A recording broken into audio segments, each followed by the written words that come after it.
After losing her only parent and being raised in foster care, Tara struggled to find hope in the world. However, she kept to her kind-hearted nature, even after being homeless. She finally got her first apartment, but she was later kicked out by her landlord. A year later, he would be seeking her help. Before she died, Tara's mother always taught her that one of life's most underrated blessings was hope.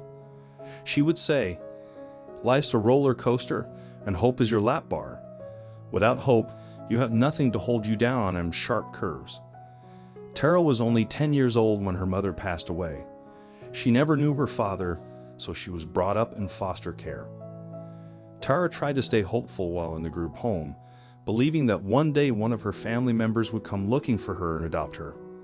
If not that, she hoped that any good family out there would one day take her in as their own. But as each year passed with one disappointment after another, Tara's hope began to dwindle. Trying to keep her spark of hope alive, she concluded that everything would get better once she was out of foster care. When she turned 18, she eventually came out of foster care but struggled to find shelter and a job. Tara was hardworking and kind at heart, but it seemed that all her efforts led to nothing but dead ends. She eventually found herself homeless for several months. She would beg for money and work whatever odd job she could to get food and other necessities.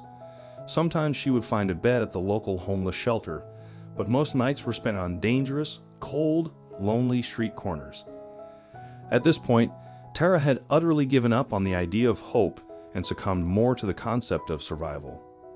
She had concluded that there was no justice in the world.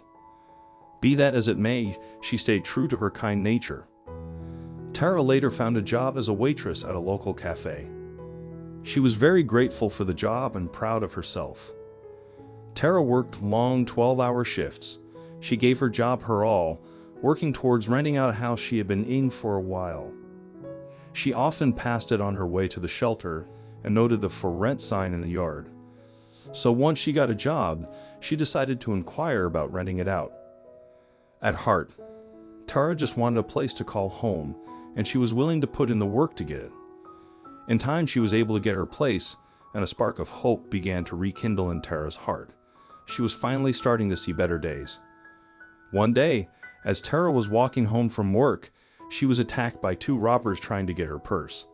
Luckily, just as they grabbed Tara, two massive stray dogs came to her rescue, scaring the robbers away as they barked menacingly. Tara adopted her two lifesavers, taking them in as her own. That night, they all shared some of the leftovers she had brought home from work. Tara's landlord, Jack, was a young man from a wealthy family. His parents had moved abroad, so he rented out their house. When Jack discovered that Tara had two massive dogs in the house, he threatened to up the fee. "Please, Jack, I live off a waitress salary. I can't possibly pay that," Tara protested. "You should have thought about that before bringing in these mutts," Jack retorted. "Please be reasonable. It's not like it's an apartment. It's a house. There's ample room for them, and I swear they'll behave. Please, I'm sure we can work something out. I just can't pay that amount," Tara pleaded. "Are you deaf? 'Cause you clearly aren't hearing what I'm saying to you," Jack snarled. "Please, Jack," Tara pleaded again. "All right, let me make this easy for you. I want your things out of here by tomorrow. If you are not willing to play ball, then you better find somewhere else to stay," Jack said, leaving Tara in tears. And just like that, Tara was back to being homeless. But this time, it was different. She had her lap bar to keep her grounded. This time, she had hope.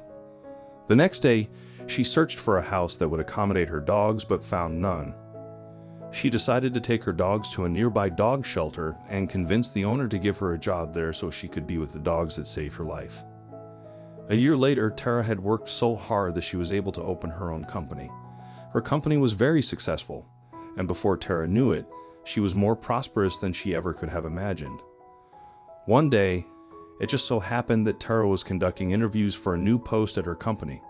She usually never conducted interviews herself, but her schedule was open, and she thought she'd be a little more hands-on with her company's operations.